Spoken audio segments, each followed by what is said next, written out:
Panas, perang dagang Cina versus Uni Eropa. Petronas terancam bangkrut, tapi Pertamina makin jaya. Rusia kirim rudal S-400 ke Irak, sekali tembak 36 sasaran kena. Raksasa AS khawatir perang dagang Amerika versus Cina bakal kalah telak. Hai sahabat politika, minggu ini ada sejumlah informasi yang menarik untuk diperbincangkan kembali. Pastinya isu-isu politik daerah, nasional, dan internasional. Semua kita rangkum dalam program Politikal Sepekan. Bersama saya Putri Anju, inilah informasi selengkapnya.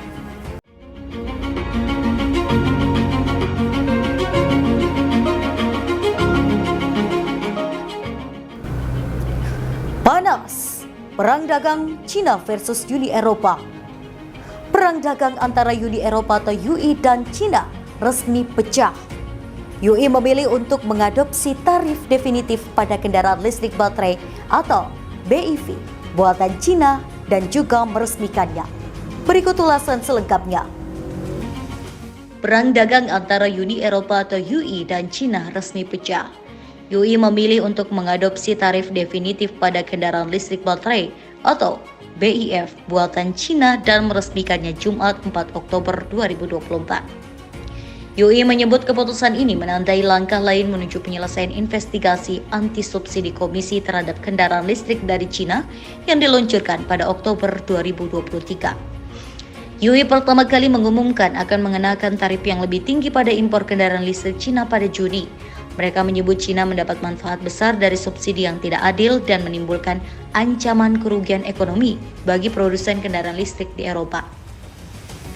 Bea masuk juga diungkapkan untuk masing-masing perusahaan yang terkait dengan tingkat kerjasama dan informasi yang mereka berikan kepada UI sebagai bagian dari penyelidikan blok tersebut terhadap produksi EV di Cina.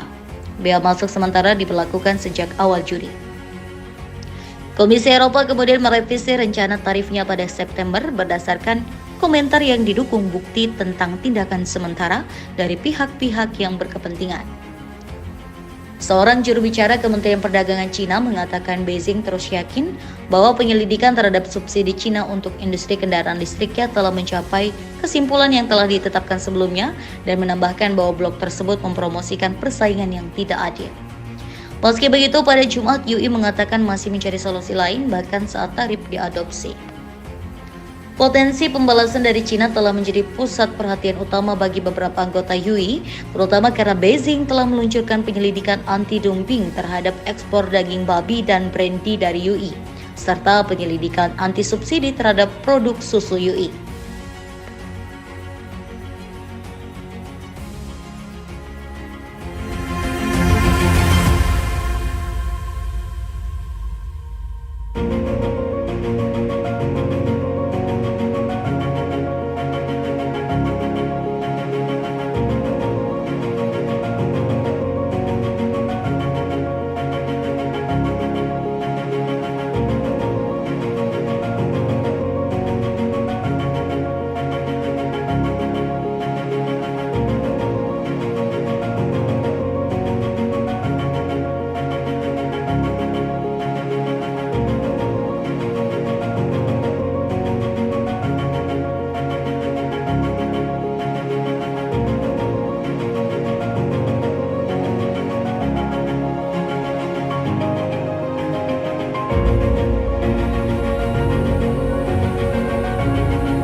Naiknya harga minyak bakal memangkas pendapatan dan laba Petronas. Petronas berencana memangkas belanja operasi dan modal hingga sebesar 50 miliar ringgit atau 158 triliun rupiah dalam 4 tahun ke depan. Hal ini membuat Pertamina semakin jaya. Berikut ulasan selengkapnya. Perusahaan minyak Malaysia Petroleum Nasional BHD atau Petronas berencana memangkas belanja operasi dan modal hingga sebesar 50 miliar ringgit atau 158 triliun rupiah dalam 4 tahun ke depan. Demikian dilaporkan MarketWatch berdasarkan memo internal perusahaan. Turun naiknya harga minyak bakal memangkas pendapatan dan laba Petronas. Beberapa proyek domestik dan internasional juga bisa menjadi rugi. Petronas adalah sumber pendapatan terbesar pemerintah Malaysia yang mencakup sekitar 30% anggaran tahunan. APBN Malaysia didasarkan pada asumsi harga minyak 48 US dollar per barel untuk Brent.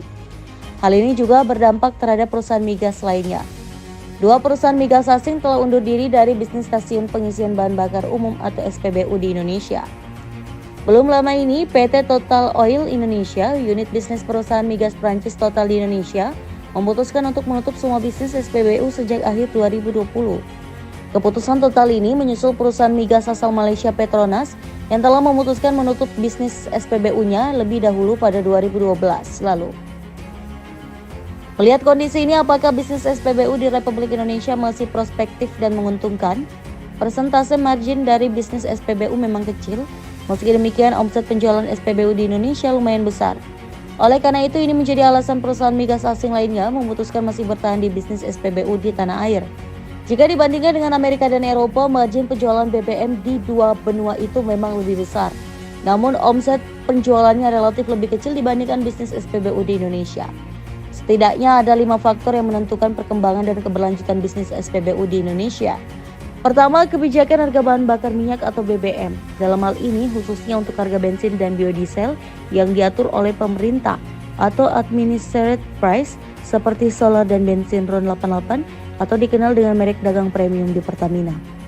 Kedua, mengenai kebijakan distribusi BBM. Dalam hal ini dikenal adanya BBM penugasan dari pemerintah kepada badan usaha. Ketiga, volume dan distribusi dari market. Keempat, ketersediaan infrastruktur penunjang seperti tangki penyimpanan, jaringan dan jalur logistik dan distribusi. Dan terakhir, citra merek dagang atau brand image dan loyalitas konsumen menurutnya juga menjadi faktor pemicu berkembang atau tidaknya bisnis SPBU di tanah air. Tidak mudah bagi perusahaan swasta atau pemain bisnis retail BBM non-Pertamina untuk bisa bertahan dan berkembang karena harus menghadapi kelima faktor di atas. Secara umum lanjutnya, faktor-faktor tersebut lebih menyongkong ke bisnis Pertamina.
Setelah eskalasi politik di Timur Tengah yang kian panas, Rusia mengirim S-400 Triumph ke Iran.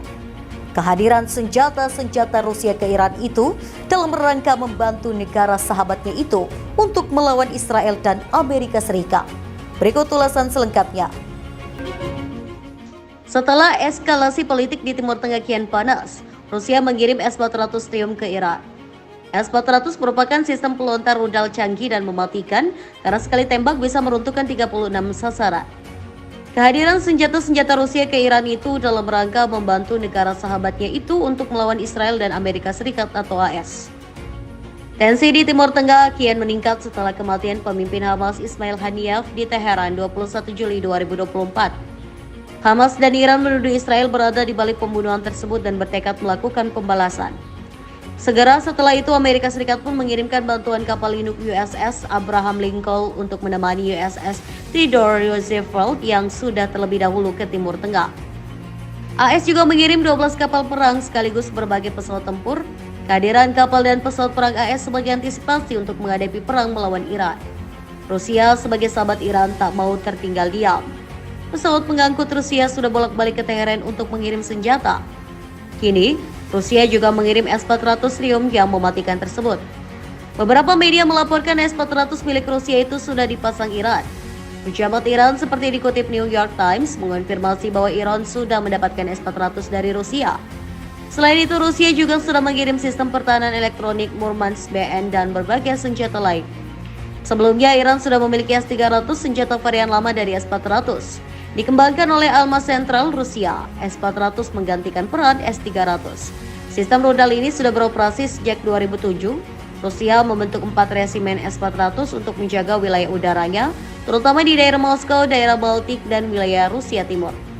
Dikabarkan S-400 mampu melontarkan rudal yang bisa memburu 36 target sekaligus, baik pesawat tempur, pesawat tanpa awak, maupun menangkal rudal lawan. S-400 memiliki jangkauan tembak sejauh 400 km sehingga sangat efektif dalam melindungi pertahanan negara. Mampu terbang dalam ketinggian 30 km, S-400 memiliki reaksi sangat cepat dalam menembak sasaran. S-400 menggunakan 4 jenis rudal baru, meski juga masih bisa melontarkan rudal yang digunakan S-300. Rudal 40N6 yang dilontarkan S-400 dilengkapi radar homing aktif untuk mencegah target udara dengan jangkauan sangat jauh. S-400 juga bisa menembakkan rudal darat ke udara kelas menengah seperti 9M96E dan 9M96E2. Kemampuannya menyerang target yang bergerak cepat seperti pesawat tempur membuat S-400 sangat efektif dan menakutkan. Sebelumnya, drone tanpa awak Iran telah memantau pergerakan kapal perang Amerika Serikat dan Spanyol. Mereka diketahui beroperasi di Teluk Persia dan membuat Iran semakin waspada dan jaga-jaga. Ini adalah S-400 Triumph, sedangkan NATO memberinya nama SA-21 Growler. S-400 adalah sistem rudal permukaan ke udara yang dikembangkan oleh Rusia sebagai upgrade dari keluarga sistem S-300. Sistem rudal ini dikembangkan untuk menyikat jet tempur, rudal jelajah, dan pesawat tak berawak atau drone. S-400 menggunakan seri rudal 48N6 yang bisa menjangkau target pada jarak 250 km dan pada ketinggian hingga 27 km. Seri rudal lain yang digunakan S-400 adalah 40N6. Rudal ini memiliki jangkauan lebih luas hingga 400 km. Rudal ini menggunakan hulu ledak fragmentasi berdaya ledak 143 kg. Sistem S-400 bersifat mobile dan mencakup pusat kendali serta beberapa elemen peluncuran rudal yang masing-masing bisa mencapai 12 peluncur. Sistem ini sangat fleksibel dan memiliki harga yang lebih terjangkau. S-400 setidaknya 2 kali lebih murah dari sistem Patriot Amerika. S-400 pada dasarnya adalah pengembangan dari sistem pertahanan udara S-300 yang telah digunakan sejak tahun 1978. S-300 dikembangkan menjadi banyak varian, dan cikal bakal dari S-400 adalah varian S-300 BMU-3. Namun, untuk meningkatkan nilai marketing, S-300 BMU-3 diubah menjadi nama yang baru yaitu S-400 dengan julukan Triumph yang berarti kemenangan. S-400 mulai dikembangkan pada akhir dekade 80-an. Awalnya, sistem ini direncanakan bisa beroperasi mulai tahun 2001. Tetapi, karena beberapa permasalahan teknis dan penundaan, S-400 baru resmi dioperasikan tahun 2007. Pengembangan utama dari S-400 adalah pengembangan radar yang lebih canggih dan software baru yang lebih handal. Juga, penambahan 4 jenis rudal baru dengan jarak yang lebih jauh. Filosofi dari pengembangan S-400 adalah untuk menjawab kebutuhan zaman dalam menghadapi tipe ancaman yang semakin kompleks. Ancaman serangan udara modern yang harus diantisipasi diantaranya adalah ancaman dari target udara yang terbang dengan ketinggian rendah dan sangat rendah. Ini berupa pesawat terbang tanpa awak atau UAV yang terbang rendah atau rudal jelajah dengan kemampuan terbang neck on earth yang ketinggian terbangnya sangat rendah. Kemudian, target udara dengan radar cross-section yang semakin kecil. Dengan berkembangnya teknologi stealth atau siluman, radar cross-section dari target udara semakin kecil sehingga semakin sulit untuk dideteksi oleh radar. Kuantitas atau jumlah ancaman udara yang semakin meningkat. Musuh bisa saja mengirimkan UAV dalam jumlah yang sangat banyak untuk memancing rudal pertahanan udara ditembakkan. Setelah stok rudal hanyut habis, barulah musuh meluncurkan serangan udara yang sesungguhnya. Terakhir, menghadapi ancaman perang elektronika dengan serangan jamming yang dipancarkan oleh musuh. Untuk menjawab tantangan tersebut, S-400 dirancang sebagai sistem pertahanan udara yang memiliki karakteristik sebagai berikut. Pertama, memiliki kemampuan multiperan untuk beragam tipe ancaman serangan udara. Kedua, bisa mengakomodasi dan diintegrasikan dengan komponen sistem pertahanan udara yang sudah ada sebelumnya, juga dengan sistem pertahanan udara dalam platform yang berbeda. Kemudian, memiliki kemampuan mobilitas penuh dan dapat digelar dalam waktu yang singkat. Lalu, letalitas yang tinggi dan tahan terhadap serangan jamming, serta arsitektur sistem yang full modular sehingga memungkinkan pengembangan lebih lanjut dengan penambahan komponen baru. Sebagai sebuah sistem pertahanan udara yang terintegrasi, S-400 terdiri dari beberapa komponen. Komponen-komponen S-400 terdiri dari 4 komponen inti sebagai berikut. Pertama, pusat dari sistem S-400 adalah Battle Management System yang bernama 30K6E. Battle Management System ini sendiri terdiri dari 2 unsur, yaitu kendaraan komando 55K6E dan radar 91N6E. Kendaraan komando 55K6E mengendalikan seluruh komponen dari sistem S-400. Pusat komando ini juga mengumpulkan informasi secara real-time dari seluruh komponen. Seluruh data dari jaringan radar dikumpulkan, diproses, dan dianalisa untuk menilai tingkat ancaman, kemudian diambil prioritas ancaman mana yang harus ditanggulangi terlebih dahulu. Pusat Komando 55K6E diawaki oleh 5 personil, terdiri dari 1 komandan unit pertahanan udara, 1 petugas manajemen situasi udara, 2 petugas kontrol penembakan, dan 1 orang engineer. Kendaraan komando ini dibangun dari platform truk Ural 5323. Unsur kedua dari Battle Management System 30K6E adalah radar 96N6E. Radar yang oleh NATO dijuluki Big Bird ini merupakan radar surveillance and tracking dengan jangkauan hingga 600 km, tentu tergantung jenis targetnya. Radar ini mampu mendeteksi pesawat bom berukuran besar hingga jarak 600 km. Sementara untuk target dengan radar cross-section lebih kecil, misalnya rudal dengan RCS 0,4 meter persegi, baru dapat dideteksi pada jarak sekitar 280 km. Radar ini merupakan upgrade dari radar 64N6 dengan antena yang sama namun dengan daya yang lebih kuat. Radar ini beroperasi pada gelombang S-band, yaitu di frekuensi antara 2 hingga 4 GHz. Radar 96N6E mampu melacak hingga 300 target udara. Truk MZKT-7930 menjadi platform dari radar ini. Komponen inti kedua dari sistem S-400 adalah Fire Unit atau unit penembakan yang dinamakan 98ZH6E. Unit penembakan ini terdiri dari 2 unsur, yaitu Radar Engagement and Fire Control dan kendaraan peluncur rudal yang disebut TEL atau Transporter Erector Launcher. Disebut demikian karena saat ditembakkan, rudal dalam posisi vertikal. Radar yang digunakan dalam komponen unit penembakan adalah Radar 92N6E, oleh NATO dijuluki sebagai Gravestone. Radar ini berfungsi untuk melacak target dan mengendalikan rudal yang ditembakkan menuju ke arah target. Radar dengan jangkauan deteksi 400 km ini mampu melacak 100 target udara dan saat penembakan mampu mengendalikan 6 rudal sekaligus menuju sasaran yang berbeda. Radar ini juga diangkut oleh truk MZKT-7930. Radar juga dapat dipasangkan pada tiang 40V6M. Ini digunakan jika unit penembakan ditempatkan di tengah hutan lebat agar tidak terhalang.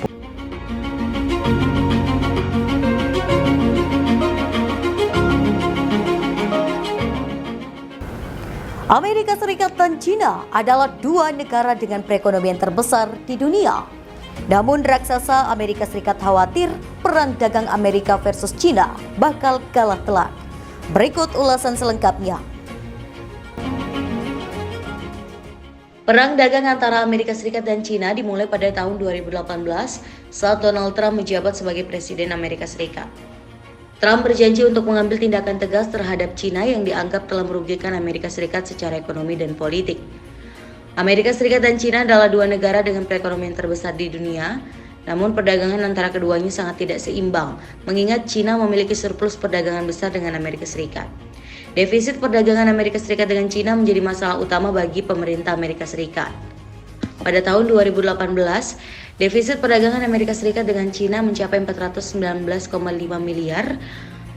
Hal ini menjadi perhatian utama bagi pemerintahan Amerika Serikat yang berusaha untuk mengurangi defisit perdagangan dengan China. Alhasil, perang dagang Amerika Serikat dan China pecah sebagai usaha Amerika mempertahankan kekuatannya sebagai negara nomor 1 di dunia. Amerika Serikat versus China Season 1 penerapan tarif. Perang dagang antara Amerika Serikat dan China dimulai pada tahun 2018 ketika Presiden Amerika Serikat Donald Trump memutuskan untuk memberlakukan tarif impor pada produk-produk China yang dianggap merugikan Amerika Serikat.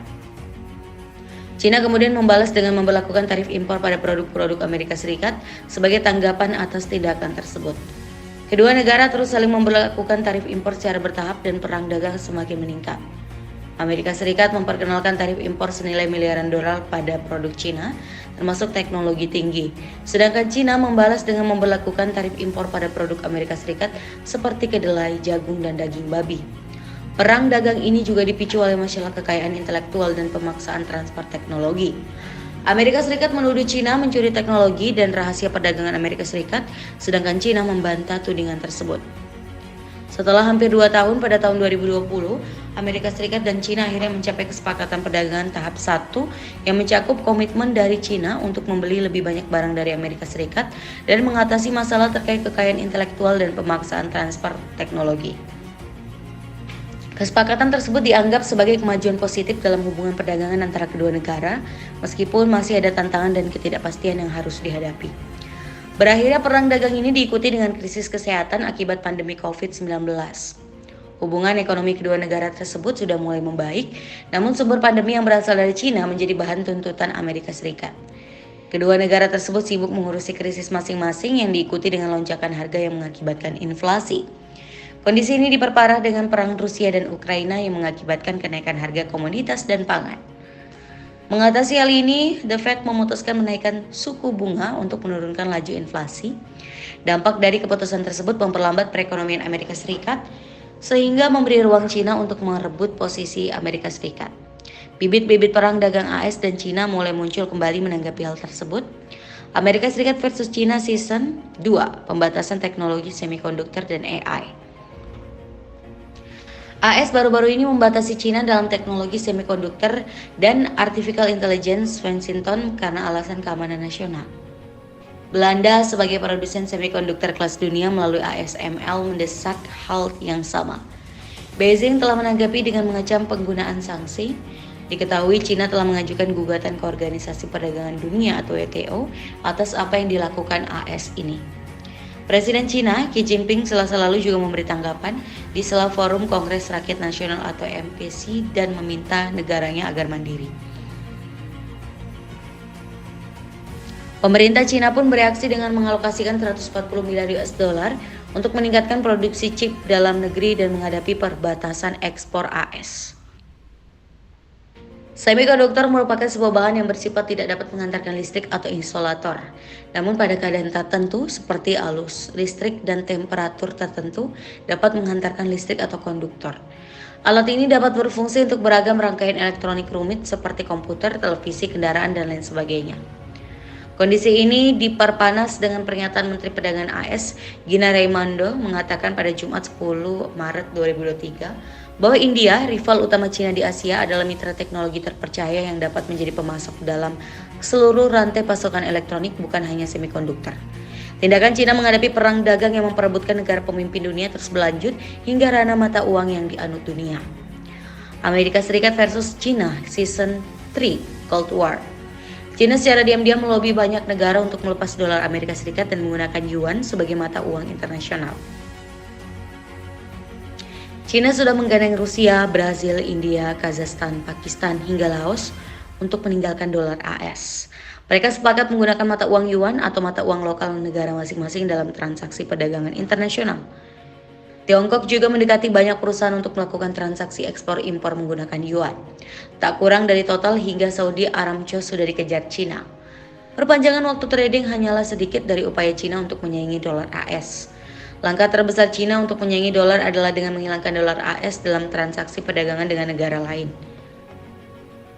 Salah satu kesepakatan terbesar adalah dengan Brasil. Tiongkok dan Brasil sepakat pada akhir Maret 2023 untuk menggunakan yuan dalam perdagangan mereka. Nilai perdagangan kedua negara menembus 150,5 miliar US dollar pada tahun lalu. Dengan negara ASEAN, Cina juga rajin menjalin kesepakatan untuk mengurangi dolar dan menggunakan yuan melalui perdagangan ataupun investasi. Penggunaan yuan dalam perdagangan dengan Laos meningkatkan tajam setelah pembukaan jalur kereta Cina dan Laos. Dengan Indonesia, Cina juga telah memiliki kesepakatan untuk menggunakan mata uang masing-masing dalam perdagangan melalui skema local currency settlement sejak September 2021.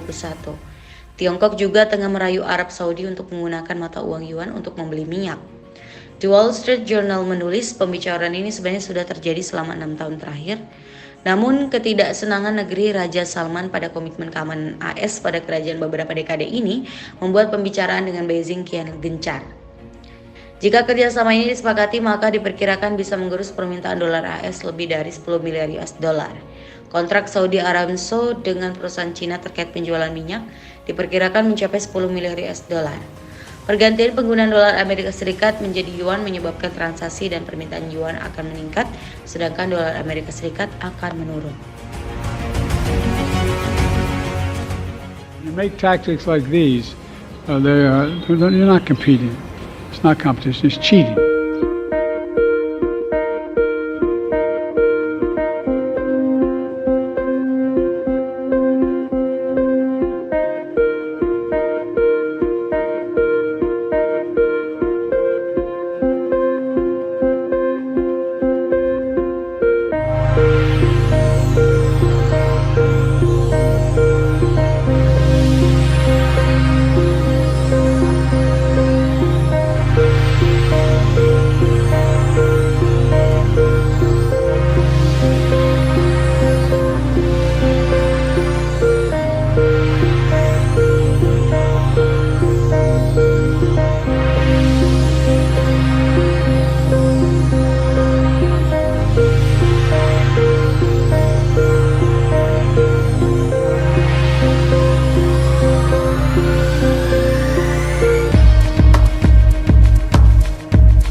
Make tactics like these, you're not competing. It's not competition, it's cheating. That's why today I'm announcing new tariffs in key sectors of the economy that are going to ensure that our workers are not held back by unfair trade practices. They include, the thing I'm announcing today, 25% tariff on Chinese steel and aluminum products. And we'll counter China's overcapacity in these industries. And we're making major investments in clean American steel and aluminum. Clean American steel and aluminum. It's a big deal. Next, a 100% tariff on electric vehicles made in China. People say, wow. Because we're not going to let China flood our market, making it impossible for American auto manufacturers to compete fairly. We're also implementing a 25% tariff on electric vehicle batteries from China and a 25% tariff on critical minerals that make those batteries. Folks, look, I'm determined that the future of electric vehicles will be made in America by union workers, period.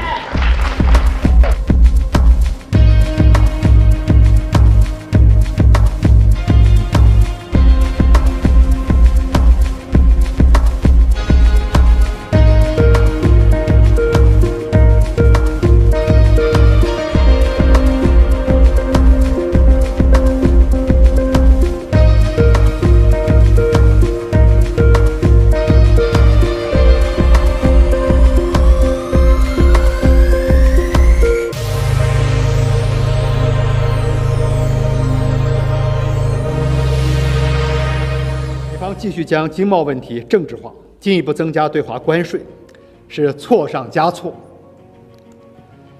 只会显著推升进口商品成本，让美国企业和消费者承担更多的损失，令美国消费者付出更大的代价。 Rivalitas ekonomi antara China dan Amerika Serikat semakin memanas. China dikabarkan akan membatasi ekspor beberapa logam, bahan baku industri semikonduktor. Dilansir dari Reuters, China mengatakan langkah ini bertujuan untuk melindungi keamanan dan kepentingan nasional. Pemerintah China akan mengharuskan eksportir untuk meminta izin untuk mengirimkan beberapa produk gallium dan germanium yang merupakan bahan baku industri semikonduktor. Peraturan ini akan berlaku mulai 1 Agustus mendatang. Langkah China ini diumumkan ketika Amerika Serikat mempertimbangkan untuk memperluas pembatasan ekspor teknologi chip ke China. Akhir tahun lalu Amerika Serikat mulai mengurangi ekspor peralatan chip ke China. Pemerintah China mulai menyelidiki harga daging babi impor dari Uni Eropa tidak lama setelah Uni Eropa menaikkan tarif impor kendaraan listrik dari China.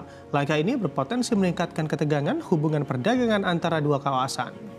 Kementerian Perdagangan China tengah melakukan penyelidikan anti-dumping terhadap babi impor dari Eropa dan turunannya atas permintaan peternak lokal. China berdalih memiliki dasar yang cukup kuat untuk melakukan penyelidikan, khususnya soal kemungkinan harga babi impor dari Eropa yang terlalu rendah. Jika tarif impor babi dinaikkan, hal ini dapat merugikan petani di Eropa karena permintaan dari China akan menurun. Padahal China merupakan pasar daging babi terbesar di dunia sekaligus tujuan utama ekspor babi Eropa. Hubungan China dan juga Eropa saat ini tengah memanas karena sebelumnya Eropa menaikkan tarif impor kendaraan listrik dari China. Kendaraan listrik dari China dinilai telah mendapat manfaat besar dari subsidi yang tidak adil. China mengumumkan akan melakukan investigasi terhadap praktik-praktik perdagangan Uni Eropa yang disebut tidak adil dan merugikan China. Hal ini terjadi setelah benua biru menerapkan tarif yang lebih tinggi terhadap produk ramah lingkungan asal China, menambah deretan perang dagang baru antara dua raksasa ekonomi dunia tersebut. Kementerian Perdagangan China mengatakan pihaknya akan melakukan penyelidikan atas hambatan perdagangan dan investasi yang dilakukan oleh Uni Eropa. Penyelidikan tersebut muncul usai adanya keluhan dari Kamar Dagang Nasional China yang mengimpor dan mengekspor mesin dan elektronik. Investigasi Kementerian Perdagangan China akan berfokus pada produk listrik tenaga surya, angin, kereta listrik, dan juga peralatan keamanan. Sebelumnya Uni Eropa telah mengeluarkan peraturan baru yang memungkinkan adanya penyelidikan terhadap perusahaan asal China yang mendapatkan subsidi dari pemerintah, utamanya dalam sejumlah proyek energi baru terbarukan di Spanyol, Yunani, Prancis, Rumania, dan Bulgaria. China sendiri menanggapi tudingan Uni Eropa ini sembrono dan merupakan bentuk dari proteksionisme. Investigasi China ini akan berakhir pada 10 Januari tahun depan dan bisa diperpanjang hingga bulan April. Presiden Amerika Serikat Joe Biden menaikkan tarif bea masuk impor aneka produk Cina, salah satunya mobil listrik. Keputusan yang sama seperti yang diambil Donald Trump ini dinilai bisa memukul konsumen di Amerika Serikat. Rencana itu mendorong transisi ke energi dan ekonomi bersih AS ikut terdampak. Padahal kini lebih banyak mobil listrik AS masuk Cina dibandingkan sebaliknya.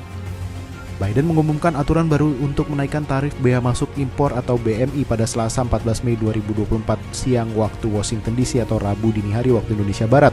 Secara khusus Biden menyoroti soal mobil listrik Cina. Biden mengatakan pemerintah Cina mengucurkan subsidi besar ke produsen mobil listrik.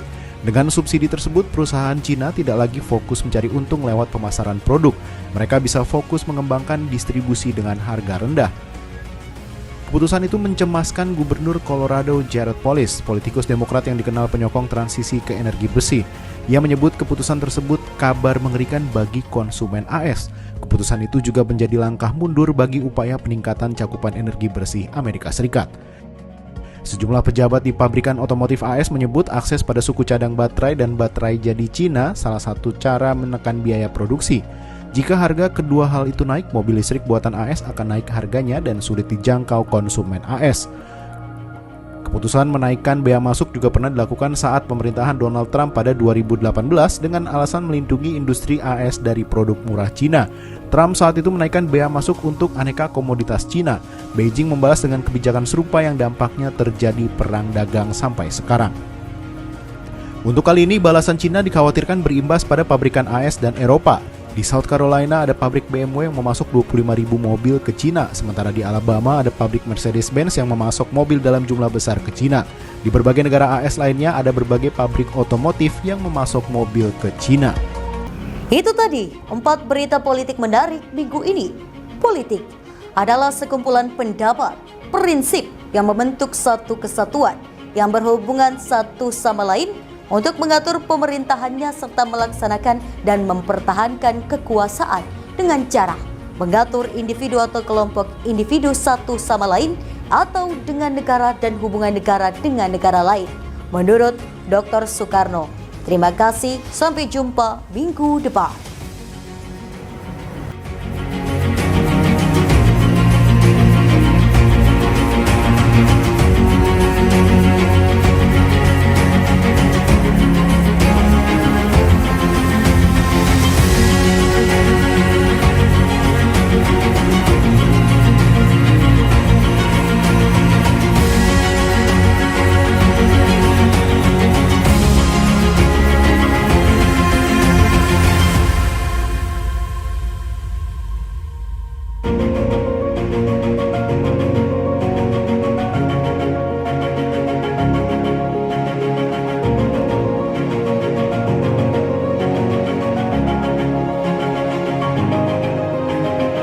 Jakarta.